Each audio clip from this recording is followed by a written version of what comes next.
ஒரு ஆவிக்குரிய கிறிஸ்தவனுடைய வாழ்க்கையில் இருக்க வேண்டியதான 14வது குணநலத்தை குறித்து இன்றைக்கு நாம் தியானிக்க ஆண்டவர் கிருபை தருவாராக. வாசிக்க கேட்கலாம். எஸ்ராவின் புஸ்தகம் 7வது அதிகாரம். எஸ்ராவின் புஸ்தகம் 7வது அதிகாரம் அதனுடைய 6வது வசனத்திலிருந்து 12வது வசனம் வரைக்கும் வாசிக்க கேட்கலாம். எஸ்ராவின் புஸ்தகம் 6ஆம் அதிகாரம் அதனுடைய 7ஆம் அதிகாரம் அதனுடைய 6வது வசனத்திலிருந்து 12வது வசனம் வரைக்கும் நம்ம வாசிக்க கேட்கலாம். இந்த எஸ்ரா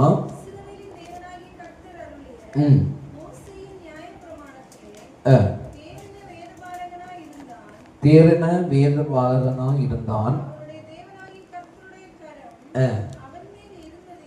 அவன் மேல் இருந்ததினால் அவன் கேட்டவைகளை எல்லாம் ராஜா அவனுக்கு கொடுத்தான்.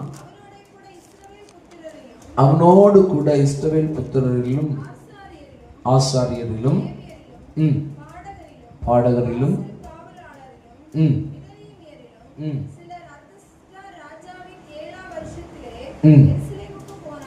எருசலேமுக்கு போனார்கள்.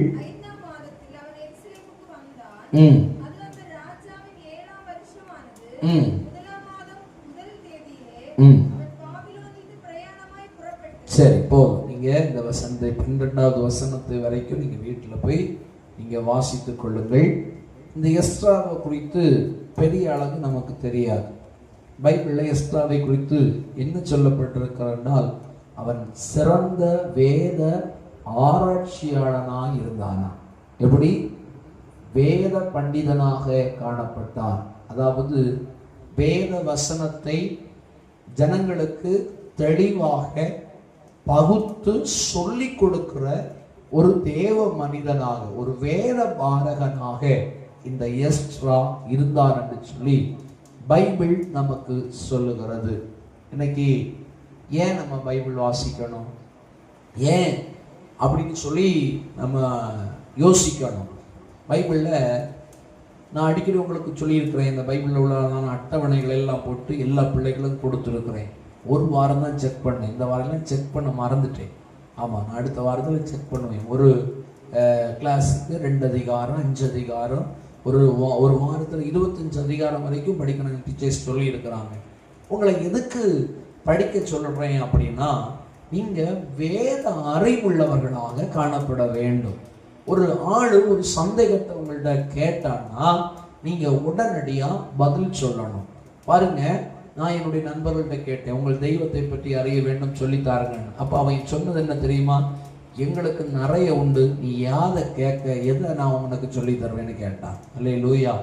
அதுவும் எனக்கு சரியா என்ன செய்யாது, தெரியாது. நமக்கு ஆண்டவர் மட்டும்தான் உண்டு. ஒரு ஒரு ஒரு தெய்வம் தான் நமக்கு உண்டு. அந்த ஒரு தெய்வத்தை குறித்து நன்றாய் நீங்கள் அறிந்திருக்க வேண்டும். பிரைஸ் எல்லாம். அல்லேலூயா. அதுக்கு தான் பைபிள் ஸ்டடின்னு ஒரு பகுதி வியாழக்கிழமை இருக்குது. ஆனால் யாரும் அதை பற்றி கண்டுக்கிறதே கிடையாது.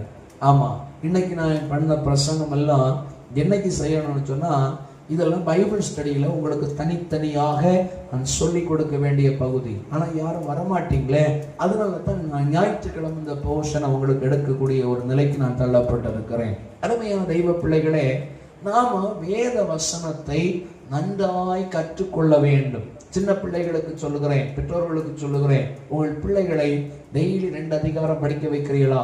ஒரு வசனத்தை மனப்பாடம் செய்ய பிள்ளைகளுக்கு பழக்குங்கள். பிள்ளைகளை அந்த வசனம் பிள்ளைகளுடைய இருதயங்களிலே பதிந்திருக்கும். இன்னைக்கு நம்ம சபையினுடைய சில பிள்ளைகளுடைய நிலை என்ன தெரியுமா? வீட்டுல இருந்து படிச்சுட்டு வருவாங்க, மறந்துட்டு வாங்க. இங்கே வந்து அந்த வசனம் சொல்றதுக்கு முன்னாடி பட்டப்பட்டன்னு பைபிள் ஓப்பன் ஆகும். பட்டப்பட்டன்னு 4 தடவை படிப்பான். படிச்சுட்டு இங்கே வந்து பாட்டு பாடுங்கன்னா பாட்டு பாட மாட்டான். ஏன் தெரியுமா? பாட்டு பாடின வசனம் என்ன செய்யும்? மறந்துடும். அதனால நான் இப்போ புரிஞ்சுக்கிட்டேன், உன்னை மறக்க வைக்கே கொஞ்ச நேரம் உன்னை பிடிச்சி விட்டு பேசணும்னு நினைச்சிருக்கிறேன். ஆமாம், ஒரு வசனம் சொல்லுது. அங்கே ஸ்கூலில் ஏன்னா ஸ்கூலில் பெரிய பெரிய கட்டுரையாகவும் படிச்சுட்டு போய் ஒப்புவிக்கிறது. ஏன்னா அங்கே அடி வீக்கி போடுவாங்க பார்த்தீங்களா? நமக்கு அப்படிப்பட்டதான ஒரு அனுபவம் இல்லை. யோசித்து பாருங்க, அந்த முஸ்லீம் பிள்ளைகளை பாருங்களேன், விடிய கால 4 மணிக்கு கியூவில் போகும் பார்த்துக்கிடுங்க. 4 மணிக்கு அந்த குல்லாவை போட்டுக்கிட்டு இந்த தொப்பியெல்லாம் வச்சுக்கிட்டு அப்படியே போகும் 4 மணிக்கு. ஏன்னா அவர்கள் தங்களுடைய தெய்வங்களை அறிந்திருக்கிறார்கள். அந்த வேதத்தை நன்றாய் அறிந்து கொள்ள வேண்டும். அந்த எழுத்துக்கள் வேற மொழி, அந்த மொழிகள் அரபு அதெல்லாம் நன்றா அறிந்து கொள்ளணும்னு சொல்லி ஒரு கட்டுப்பாடு வச்சிருக்கு. 4 மணிக்கு போனோன்னா எத்தனை மணிக்கு எழும்பணும்? எத்தனை மணிக்கு எழும்பணும்? குளிச்சுட்டு தான் போகணும். சும்மா நம்ப முடியாது. ஆமாம், இங்கே ஆராதனை நடத்துகிற ஆளும் குளிச்ச மாட்டார். கீழே ஆராதனைக்கு கோயட்டியில் நிற்கிறதும் குளிச்சாருங்க. ஒரு லேலியை சொல்லுங்க பார்க்கலாம். எல்லாம் சோம்பேறிகளாக இருக்குது. அவ்வளோ வருது கோபம் பாருங்க. அந்த பிள்ளைகள் அவ்வளவு தூரமாக ரெஸ்பெக்டாக அப்படி வந்து அவைகளை கற்றுக்கொண்டு நேர வீட்டுக்கு வருது. அதுக்கு அடுத்து ஹோம்ஒர்க் பார்க்கணும், ஸ்கூல் காரியங்கள் பார்க்கணும், எல்லாம் படிச்சுக்கிட்டு அதுக்கு ஸ்கூலுக்கு அடுத்து உடனே வண்டி வரும், கிளம்பி போகணும். எவ்வளோ ஒரு பயபக்தியை அவைகளை படிக்கிறார்கள். யாராவது சொன்னாங்களா, என் பிள்ளை ரொம்ப கஷ்டப்படுது, அது டியூஷனுக்கு போயிட்டு 10 மணிக்கு தான் உறங்குது, நான் விடிய கால 4 மணிக்கு எழுப்பி விடவே மாட்டேன், யாராவது சொல்கிறாங்களா? ஒரு ஆளை சொல்லலை. ஆனால் இன்னைக்கு நம்ம ஆண்டவரை பற்றி சொன்னாலும் சீக்கிரமாக அவங்கள பிடிச்சி வெளியே கொண்டு வர முடியாது அந்த இதுல இருந்து. ஏன்னா அவ்வளவு தூரமா சின்ன வயசுலே அந்த பிள்ளைகள் ஸ்ட்ராங்கா அந்த குர்ஆனுடையதான உபதேசங்களை சொல்லி சொல்லி சொல்லி சொல்லி ஸ்ட்ராங் படுத்திடுறாங்க. ஆனால் நமக்கு அப்படிப்பட்ட அனுபவம் கிடையாது. இங்கோட்டும் போய் இங்கோட்டும் வா. ஆனால் ஞாயிற்றுக்கிழமை ஒரு வசனம் கண்டிப்பாக சொல்லிடு. ஏன் வேற கிடைக்காத ஒரு அல்லேலூயா அல்லேலூயா. அருமையான தெய்வ பிள்ளைகளே, இந்த எஸ்ராவை போல நாமும் வேத பாரகனாக மாறணும். பைபிளில் ஒரு கேள்வி கேட்டால் உழப்பப்படாது. என்ன செய்யப்படாது?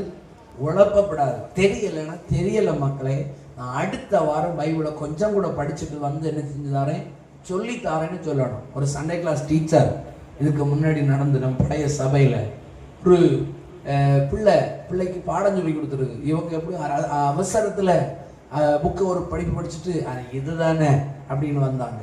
பிள்ளைக்கு பாடம் எடுக்கிறாங்க, வசனத்தை மாற்றி. பிள்ளை வீட்டில் போய் கம்ப்ளைண்ட், அப்பா நான் இப்படியாகவும் படித்தேன் அம்மா, ஆனால் டீச்சர் இப்படி சொல்லி தர்றாங்க அப்படின்னு சொல்லி. அப்போது ஆசிரியர்களுக்கே அதை குறித்த ஒரு அறிவு இல்லை. ஆசிரியர்கள் நன்றாக வேதத்தை கற்றுக்கொள்ளணும். நான் சொல்கிறேன், வேதத்தை கற்றுக்கொள்ளணும், நல்ல அறிவுள்ளவர்களாக இருக்கணும். என்கிட்ட 1000க்கு மேலே ஆவிக்குரிய புஸ்தகங்கள் இருக்குன்னு சொன்னேன்.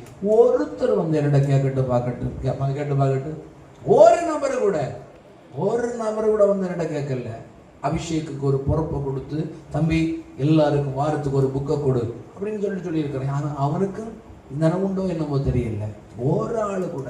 அப்போ நல்லா கவனிக்கணும். எல்லாருக்கும் நான் ஒரு செல்லை கொடுத்து வாடகை விட்டுருந்தேன்னா எல்லாரும் வேண்டி இருப்பாங்க. ஏன்னா குத்தி கிளறி நோண்டிட்டு இருக்கிறதுக்கு. ஒரு அல்லேலூயா சொல்லுங்க பார்க்கலாம், ஒரு அல்லேலூயா சொல்லுங்க பார்க்கலாம். ஆனால் ஒரு ஆவிக்குரிய புஸ்தகத்தை படிக்கிறதுக்கு மனதில்லை, ஒரு பைபிளை படிக்கிறதுக்கு மனதில்லை. நியூஸ் பேப்பர் கிடைச்சிட்டு எவனைங்களும் எங்கெங்களும் ஓடி போன கலவுண்டோன்னா பட்டப்பண்ணு பக்கமாக படிக்கிறதுக்கு ரெடியாக இருக்கணும். நான் சொல்கிறேன், முதல்ல உணர்வு நமக்குள்ளே இருக்கணும். நம்ம அந்த பிள்ளைகளை அப்படி பழக்கணும். நான் கண்ணீர் வடித்து ஜபிக்கிறத என் பிள்ளை பார்க்கணும், நான் பைபிள் வாசிக்கிறத பிள்ளை பார்க்கணும். ஒரு அல்லேலூயா சொல்லுங்க பார்க்கலாம், அல்லேலூயா. இந்த எஸ்ராவை போல தேறின ஒரு வேத பாரகனாக நம்முடைய பிள்ளைகள் மாற்றப்பட வேண்டும். எனக்கு ஒரு அருமையான ஊழியர் இல்லை அவர், நான் பைபிள் காலேஜில் டீச்சிங் பண்ணுறாரு, பாஸ்டர் ரவீந்திரன். அவருக்கு எனக்கு ரொம்ப பிடிக்கும். பார்த்துக்கிடுங்க, நான் ஒரு நாள் முதலாக வருகையை பற்றி பிரசங்கம் ப்ரிப்பேர் பண்ணேன்.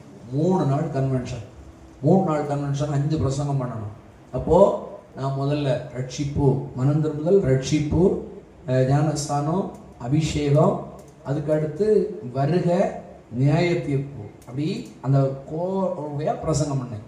கடைசியில் எனக்கு ஒரு டவுட்டு, அதில் ஒரு டவுட்டு வெளிப்படுத்தல் கடைசியில் எதில் கொண்டு முடிக்கணும். அதாவது அந்தி கிறிஸ்து 666 அதெல்லாம் முடிச்சுட்டு அதுக்கடுத்து ஒரு சின்ன டவுட்டு பாஸ்டர் ஃபோன் பண்ணி கேட்டேன், பாஸ்டர் இப்படிப்பட்ட ஒரு டவுட் இருக்குது, நான் அதை எப்படி பேசணும் அப்படின்னு. அப்போ அவர் என்ன சொன்னார்னா, பைபிளில் இவ்வளவுதான் சொல்லியிருக்கு, இதுக்கு மேலே பேசுறதுக்கு நீ முயற்சி பண்ணேன்னா ஜனத்தை நீ தவறாக வழிநடத்த வாய்ப்பு உண்டு, அதனால எழுதாத்ததை பேசாத, அதோட முடிச்சுக்கான்னு சொன்னார். அதோடு அந்த பிரசங்கத்தை நான் முடிச்சு அப்படியே கோர்வையாக பிரசங்கம் முடிச்சுட்டு வருவேன். ஒரு அல்லேலூயா சொல்லுங்க பார்க்கலாம். இன்னைக்கு வருகையை பற்றிய பிரசங்கங்கள் கேட்க முடியல. யோசித்து பாருங்க, வெளியில கன்வென்ஷன் போறீங்க இல்லையா, கடைசி நாள் முதல் நாள் என்னன்னா மனம் திரும்புதல், ரட்சிப்பு, அடுத்து ரட்சிப்பை குறித்து பேசுவாங்க, அடுத்து அபிஷேகத்தை குறித்து பேசுவாங்க, ஞானஸ்தானத்தை குறித்து பேசுவாங்க, அதுக்கு அடுத்து வருகையை பற்றி பேசுவாங்க, அதுக்கு அடுத்து நியாய தீர்ப்பை பற்றி பேசுவாங்க, அடுத்து சீயோன்ல கொண்டு முடிப்பாங்க. ஆனா இன்னைக்கு அந்த அனுபவங்கள் இல்லை. 7 நாள் 5 நாள் 4 நாள் கூட்டம் வச்சா 4 + 3 பகல்ல இப்படி 7 பிரசங்கத்தை அப்படியே கொண்டு கோர்வையா முடிப்பாங்க. ஆனா இன்னைக்கு ஒரு சப்ஜெக்ட் எடுக்கிறாங்க, அதை மட்டும் பேசிட்டு போயிடுறாங்க. ஒரு அல்லேலூயா, அல்லேலூயா. நம்ம பிள்ளைகளுக்கு வருகை குறித்து சொல்லிக் கொடுக்கணும். 666 என்னன்னு சொல்லிக் கொடுக்கணும், ரட்சிப்புனா என்னன்னு சொல்லிக் கொடுக்கணும், மனம் திரும்புதல்னா என்னன்னு சொல்லிக் கொடுக்கணும். அந்த பிள்ளைங்க கேட்கணும். கேட்கும்போது விடிச்சிடப்படாது, அப்புறம் உன வேலையை பார்த்துட்டு அப்படின்னு சொல்லிட்டீங்கன்னா அந்த கேட்கறத அந்த பிள்ளை நிறுத்திடும். கேட்கறது என்ன செய்ய அந்த பிள்ளை நிறுத்திடும். அதனால அவன் கேட்கட்டு அப்படின்னு சொல்லி நம்ம கொஞ்சம் கூட சொல்லி கொடுக்கறதுக்கு நம்ம பழக வேண்டும். பழகணும்னா சொல்லி கொடுக்கறதுனா முதல்ல நமக்கு என்ன செஞ்சிருக்கணும், தெரிஞ்சிருக்கணும். அல்லேலூயா. நம்ம டெய்லி பைபிளை வாசிக்கணும். பைபிளில் சொல்லப்பட்டது, இரவும் பகலும் அவருடைய வேதத்தில் தியானமாயிருக்கிற மனுஷன் பாக்கியவான். நம்ம என்னன்னா, உண்மையே சொல்றேன், நம்ம கடமைக்காக தான் பைபிள் வாசிக்கிறோம், கடமைக்காக தான் பைபிள் வாசிக்கணும். எப்படியும் 2 அதிகாரம் இல்லைன்னா 1 அதிகாரமாவது வாசிக்கணும் அப்படின்னு சொல்லி கடமைக்கு வாசிக்கிறோம். நான் சில நேரங்களில் என்ன செய்வோம் தெரியுமா, பைபிளை அப்படி ஒரு கோர்வையாக வாசிச்சுட்டே வந்துட்டு இருக்கேன், கோர்வையாக அப்படி வாசிச்சுட்டே வந்துருக்கேன்.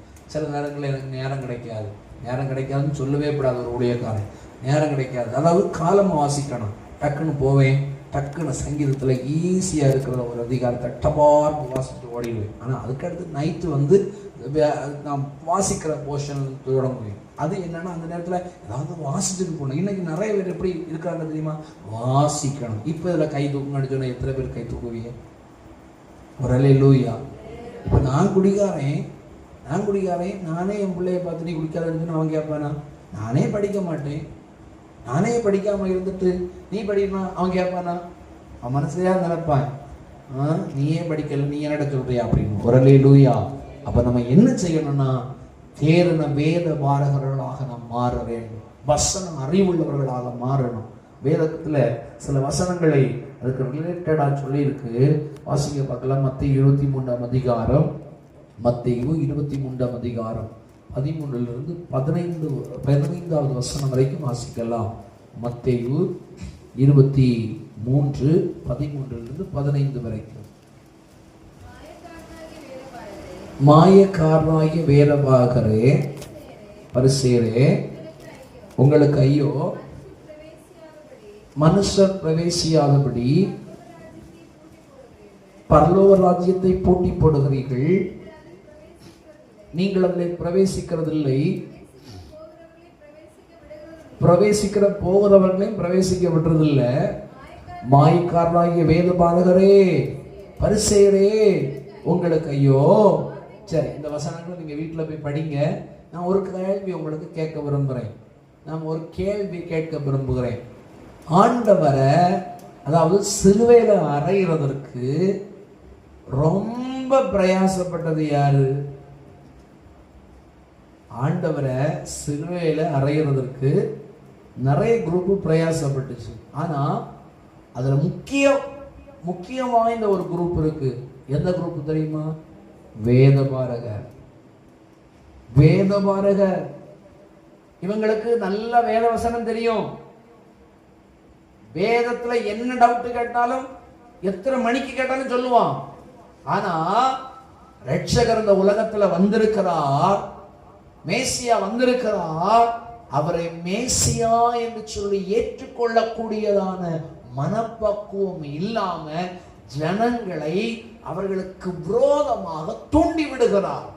ஏன் அப்படின்னா, இந்த வேதபாரகரும் சில நேரங்களிலே வேதத்தை தங்களுக்கு அனுகூலமாக பேசுகிறார்கள், வேத வசனத்தை புரட்டுகிறார்கள். ஏன்னா ஜனம் எப்பவுமே எங்களுக்கு அடிமையா இருக்கணும் அந்த சிந்தனையோடு செயல்படுகிறதுனால இப்ப இயேசு என்ன செய்யறாருன்னா கடிந்து கொள்கிறார். வேதபாரகர்களே, உங்களுக்கு ஐயோ. என்ன சொன்னாருங்க? நீங்க பார்வைக்கு அதிகமாக ஜெபம் பண்றிய, ஏழைகளுடைய விதவைகளுடைய வீடை பட்சித்து போட்டிருக்கிறிய அப்படின்னு சொல்லி எல்லாம் அடுத்து சொல்றாரு, ஒருவனை உங்கள் மார்க்கத்தனாகும்படி இங்க எவ்வளவு பிரயாசப்படுறிய, உலகத்தை முழுசும் நீங்க சுத்தி நடக்கிறிய. அவங்களுக்கு என்னன்னா தன்னக்க மார்க்கத்துல ஆளுஜியாக்கணும். ஆனா நம்முடைய சிந்தனை என்னன்னா பரலோகத்துல ஆளுஜியாக்கணும். ஒரு அல்லேலூயா சொல்லுங்க பார்க்கலாம். ஹalleluya, ஹalleluya. இன்னைக்கு நான் ஒரு நபரத்துல பேசி கொண்டிருக்கும் பொழுது அவர் நம்முடைய கன்னியாகுமரி மாவட்டத்தினுடைய ஊழியத்தை குறித்து அவர் ஒரு காரியத்தை பேசினார். என்ன பேசினார் அப்படின்னா, அவருக்கு வீட்டு பக்கத்துல 7-8 திருச்சபைகள் இருக்கிறது. 7-8 திருச்சபைகள் இருக்கிறது. ஆனா அதுக்கு பக்கத்துல இப்பமா 2 திருச்சபை ஆரம்பிச்சிருக்கு. ஏற்கனவே 7 திருச்சபைகள் இருக்குது. அதுக்கு பக்கத்துல இப்பமும் 2 திருச்சபையை கொண்டு ஆரம்பிச்சிருக்கு. அப்ப அவர் என்ன சொன்னாருன்னா, இந்த கன்னியாகுமரி மாவட்டத்துல ஊழியம் போதும், இருக்கிற சபைகள் என்ன செய்யும் போதும். ஆனா நான் அப்ப உடனே சொன்னேன், தூத்துக்குடியில் நான் ஊழியம் பார்க்கிறேன், வாரம் 2000 ரூபாய் வேணும் அந்த ஊழியத்தை செய்யக்கு. நேற்றைக்கு கூட ஃபோன் பண்ணி கூப்பிட்டாங்க, ஒரு ஆள் ஃபோன் பண்ணி கூப்பிட்டாங்க, போன வாரத்தில் ஒரு ஆள் கூப்பிட்டாங்க. எனக்கு போக முடியல, நான் அப்படியே அதை பிளாக் பண்ணி அப்படியே வச்சிருக்கிறேன். ஏன்னா தொடர்ந்து போனால் போய்த்தான் ஆகணும், வழி இல்லை, வருமானம் இல்லை, கஷ்டப்படுறேன் அப்படின்னு. அப்போ அவர் சொன்னது என்ன தெரியுமா? நான் ஒன்று கேட்டேன், அவங்களெல்லாம் அங்கெல்லாம் அனுப்பி விடலாம் இல்லான்னு கேட்டோன்னு சொன்னார், பாஸ்டர் அங்கே என்ன எதிர்பார்க்குற வருமானம் கிடைக்காது, இங்கே 10 பேர் இருந்தாலும் உள்ளது கிடைக்கும். அப்போ அதுல புரிந்து கொள்ளக்கூடிய ஒரு காரியம் என்ன அப்படின்னா, ஜனங்கள் வேத வசனத்துல வளர்றாங்களோ பரலோகம் போறாங்களோ இல்லையோ, எங்களுக்கு இந்த இடத்துல ஒரு சர்ச் ஒரு பிரான்ச்சு இருக்குன்னு சொல்லி நான் மார்பு தட்டணும், அதனால ஏதாவது கிடைக்கணும். எல்லாரையும் சொல்ல மாட்டேன், அதுக்குண்டு சில நபர்கள் உண்டு. அல்லேலூயா, அல்லேலூயா. திருநெல்வேலி அந்த சைடுல போகும்போது என்னிட்ட சொல்லி கூட்டிட்டு போனாரு. என்ன சொல்லி கூட்டிட்டு போனாரு தெரியுமா? காசு கிடைக்கும்ல எதிர்பார்ப்புல வரக்கூடாது. நான் காசு கிடைக்கணும்ல எதிர்பார்ப்பு வரல, நான் ஊழியம் செய்யணும்னு சொல்லி எதிர்பார்ப்புல போனேன். ஆனா கண்டிப்பா ஊழியம் செஞ்சேன். முடிஞ்ச அளவு ஆண்டவர் அறிகிறார், முடிஞ்ச அளவு என் கூட வந்தவங்களுக்கு தெரியும், முடிஞ்ச அளவு என் கையில இருக்கிறது தான் நான் செலவு செஞ்சிருக்கிறேன், தவிர ஒரு காசு கூட நீங்க தாருங்கன்னு சொல்லி கேட்டு வாங்கினது கிடையாது. ஆனாலும் நாங்க செய்கிறத பார்த்து இந்த வீட்டுல உள்ள நபர் பேசவே மாட்டாரு, அப்படியே மௌனமா போறாரு. ஊழியர்களை நல்லா கவனிக்கிறாரு. அவரு ஒய்ஃப்கிட்ட கொடுத்து, இந்த ஃபங்க்ஷன் நடத்தணும் பாத்தியா, ஒரு 1000 ரூபாய் பாஸ்டர் கூட அப்படின்னு அவங்க கூட தாராங்க. நான் வாங்கவே மாட்டேன்னு. இல்ல எங்க வீட்டுக்காரர் தந்தாரு, இந்த ஊழியத்துக்காக தந்தாரு, வாங்குங்க. அதுக்கு அடுத்து அவங்க சொல்றாங்க, எங்க வீட்டுக்காரர் சொல்லியிருக்காரு, புதிய வீடு வேலை நடந்துட்டு இருக்கு, வீட்டுக்கு முன்னாடி உங்களுக்கு சீட்டு போட்டு தருவாரா, எங்க வீட்டுக்காரர் சீட்டு போட்டு தருவாரா, அதுல நீங்க ஜப கூட்டத்தை நடத்தலாமா, உங்களுக்கு ஞாயிற்றுக்கிழமையும் தடை இல்லை, மழை பெஞ்சாலும் தடை இல்லை, நடத்தலாமா அப்படின்னு. அப்ப இவ்வளவு வாசல் நமக்கு கிட்ட திறந்திருந்த பிறகு நம்மளால போய் செய்யறதுக்கு வழி இல்லை. 2000 ரூபாய் வேணும். ஹல்லேலூயா. கடன் வாங்கி தான் கொஞ்ச நாள் செஞ்சேன், கடைசியிலலாம் ரொம்ப தரைத்தரும், அதனால வேற வழி இல்லை, எப்படியாவது அதை முடிக்கணும், இந்த வருஷத்தை முடிச்சு விடணும்னு சொல்லி தான் இவ்வளவு பிரயாசங்கள். பிள்ளைகளுக்கு பிரைஸ் கொடுத்துருக்கு, 4900 ரூபாய் பிரைஸுக்கு மட்டுமே செல்லாச்சு. அதே மாதிரி அதுக்கு மேல சாப்பாடு செலவுகள் வந்து 3 வண்டி போச்சு, அதுக்கு பெட்ரோல், இப்படி எல்லா பண செலவுகள் உண்டு. ஆனாலும் அந்த இடத்துல கர்த்தருடைய நாம மகிமைப்படணும்னு சொல்லிதான் 83 பிள்ளைகளை கர்த்தர் தந்தாரு. ஹல்லேலூயா. அந்த பிள்ளைகளுக்கு ஒரு நாளாவது நம்ம சுவிசேஷம் சொல்லி இருக்கிறோம். எனக்கு ஒரு தெம்பு என்ன தெரியுமா? அந்த பிள்ளைகளுடைய இரத்த பலிக்கு நான் நீங்களாகிட்டேன். ஆண்டவருடைய அன்பை சொல்லி கொடுத்திருக்கிறேன், ஞானஸ்தானத்தை குறித்து சொல்லி கொடுத்திருக்கிறேன், பரிசுத்த ஆவியின் அபிஷேகத்தை மாறி மாறி ஏதாவது ஒரு காரியங்களை வேதத்திலிருந்து போதித்திருக்கிறேன். அதனால அவர்கள் ஆண்டவரை அறிவதற்கு அது ஒரு வாய்ப்பாக கர்த்தர் அதை பயன்படுத்தினார். பிரைஸ் எல்லாம் அல்லேலூயா, அல்லேலூயா. சரி, வசனத்துக்குள்ள வருவோம். அப்படின்னா நம்ம தேர்ந்த வேத பாரகர்களாக மாற வேண்டும். அல்லேலூயா. அன்றைய வேதத்தை நல்லா வாசிங்க, நல்ல தியானிங்க, வசனத்தை வாசிங்க. இப்போ எனக்கு எப்படி வசனத்தை வாசிக்கணும்னு பைபிள் காலேஜில் சொல்லி தந்தாங்க. எப்படி தெரியுமா? சும்மா சிலவங்க மார்க் அடிச்சிருப்பாங்க. நான் ஒரு வருஷத்துல 6 தடவை பைபிள் வாசித்தேன். அது சக்சஸ் கிடையாது. ஒரு வருஷத்துல 6 தடவை பைபிள் வாசித்தேன். நான் போன வருஷம் தொடங்கினது இன்னும் முடிக்கல. நான் போன வருஷம் தொடங்குறது இன்னும் முடிக்கல. ஏன் அப்படின்னா எப்படி பைபிள் வாசிக்கணும்னு சொல்லி தந்தாங்க. அப்படியே வாசிக்கணும். வாசிச்சுட்டே இருக்கும்போது ஏதாவது ஒரு வசனம் நல்ல கவனிக்கணும். ஏதாவது ஒரு வசனம் மைண்ட்ல கிளிக் ஆகும். அந்த வசனத்தை குறைஞ்சபட்சம் ஒரு 5 தடவை திரும்ப திரும்ப வாசிக்கணும். நல்ல கவனிக்கணும். 5 தடவாவது அந்த ஒரு வசனத்தையும் திரும்ப திரும்ப திரும்ப வாசிக்கணும். திரும்ப திரும்ப திரும்ப வாசிக்கும் பொழுது கர்த்தர் அதை பிடித்து நமக்கு கண்களுக்கு காண்பித்து தருவார். அதிலிருந்து ஒரு வார்த்தை தொடரும். இப்போ ஒரு வசனத்துல அப்படி அப்படி படிச்சுட்டு இருக்கும்போது இங்கே நான் ஒரு வசனத்தை படிக்கிறேன், உன் முழு மனதோடு அன்பு கூறுவாயாக அப்படின்னு இருக்குது. அதை ஒரு 5 தடவை படிக்கும். உன் முழு மனதோடு அன்பு கூறுவாயாக, முழு மனதோடு அன்பு கூறுவாயாக, முழு மனதோடு அன்பு கூறுவாயாக அப்படி சொல்லும்ப முழு மனம் அப்படின்னா அதுல ஒரு ஒரு ஹெட்டிங் கிடைக்குது. இல்லை அப்படின்னா அன்பு கூறுதல் 2 ஹெட்டிங் அதில் வருது. அப்போ உடனடியா அன்பு கூறுதல். உடனே பைபிள்ல யாரெல்லாம் அன்பு கூர்ந்திருக்கார், யார்கிட்டையெல்லாம் நம்ம அன்பு கூறணும், அது ஒரு பெரிய பிரசங்கமா மாறிடுது. அது ஒரு வாரத்துல உங்களுக்கு பிரசங்கமாட்டு அதை கொண்டு பேசுறதுக்கு ஆவியான உதவி செய்கிறார். ஒரு அல்லேலூயா. அப்படி அந்த வேத வசனத்தை தியானிக்க பழகணும். அல்லேலூயா. எப்படியே நான் ஒரு வாரத்துல 25 இடத்தை முடிச்சிடலாம், அது சின்ன பிள்ளைகள் சொல்லுவாங்க, உங்களுக்கு பெரிய அளவு அதுக்குரிய அறிவுகள் எல்லாத்தினால சொல்லுவாங்க. ஆனா நம்ம வேதத்தை தியானம் செய்கிறவர்களாய் கர்த்தர் நம்மை மாற பண்ணுவாராக. அல்லேலூயா. ஆண்டவரே கேட்கணும், ஆண்டவரே எஸ்ராவை போல நானும் வேதத்தை தியானம் செய்கிறவனாய் என்னை மாற்றும். சங்கீதம் 19வது அதிகாரம் அதனுடைய 7வது வசனத்தை நீங்கள் வாசிக்கும் பொழுது, சங்கீதம் 19வது அதிகாரம் அதனுடைய 7வது வசனத்தை வாசித்து பாருங்க, பார்க்கலாம். Praise the Lord. ஸ்தோத்திரம். 19:7 கர்த்தருடைய வேதம் குறைவற்றதும் ஆத்துமாவை உயிர்ப்பிக்கிறதுமாய் இருக்கிறது, கர்த்தருடைய சாட்சி சத்தியமும் பேதையை ஞானியமாக்குறதா இருக்கிறது. ஆனா இந்த வசனம் நமக்கு தெரியும், பார்த்துக்கிடுங்க. ஆனா நம்ம செயல்படுத்த மாட்டோம். இங்க என்ன சொல்லப்பட்டிருக்குது? ஒரு மனுஷனுடையதான ஆத்துமாவை கர்த்தருடைய வேதம் உயிர்ப்பிக்கிறதா. கர்த்தருடைய வேதம் குறைவற்றதான். ஒரு குறை இல்லை, குறை கூட வேதத்துல கிடையாது. பிரைஸ் எல்லாம் ஒரு குறை கூட கிடையாது. குறைவற்றது, ஆத்துமாவை உயிர்ப்பிக்கிறது, கர்த்தருடைய சாட்சி சத்தியமும் பேதையை ஞானியமாக்குறதா இருக்கிறது. அப்படின்னா இந்த வசனத்தை வாசிக்கணும். பைபிள் வெளிப்படுத்தல பார்த்தீங்கன்னா 3 ஆசீர்வாதம் அடிக்கடி நான் உங்களுக்கு சொல்லுவேன். இதை வாசிக்கிறவன், இதை கேட்கிறவன், அதன்படி செய்கிறவன். 3 ஆசீர்வாதம். 3ஐயும் நம்ம செஞ்சோம்னா 3 ஆசீர்வாதம். சிலருக்கு வாசிக்க தெரியாது, கேட்க மட்டும்தான் தெரியும். நம்ம கேட்கணும், நம்ம அதன்படி நடக்கணும். 2 ஆசீர்வாதம் அதில் கிடைக்குது. சிலவங்களுக்கு ஹல்லேலூயா வாசிக்கவும் தெரியும், அதை கேட்கவும் தெரியும், அதன்படி நடக்கவும் தெரியும். 3 ஆசீர்வாதம் நமக்கு கொடுக்கப்படுகிறது. அதனால வேதத்தினால் வருகிற சகல ஆசீர்வாதங்களையும் நாம் பெற்றுக்கொள்ள தகுதியுள்ள பாத்திரங்களாய் மாறுவோம். பைபிள் சொல்வது, எஸ்ராவை போல சிறந்த வேத ஆராய்ச்சியாளனாக, வேதபாலகனாக இந்த நாட்களை மாற கர்த்தர் நமக்கு கிருபை தருவாராக. எல்லாரும் அப்படியே ஒரு வார்த்தை சொல்லி நம்ம ஜெபம் பண்ண போறோம். ஆண்டவரே, இந்த எஸ்ராவை போல என்னை ஒரு நல்ல வேதபாலகனாக மாற்றும் என்று சொல்லி நம்மை ஒப்பு கொடுப்போம். இந்த வார்த்தைகள் மூலமாய் ஆண்டவர் நம்மை ஆசீர்வதிப்பாராக.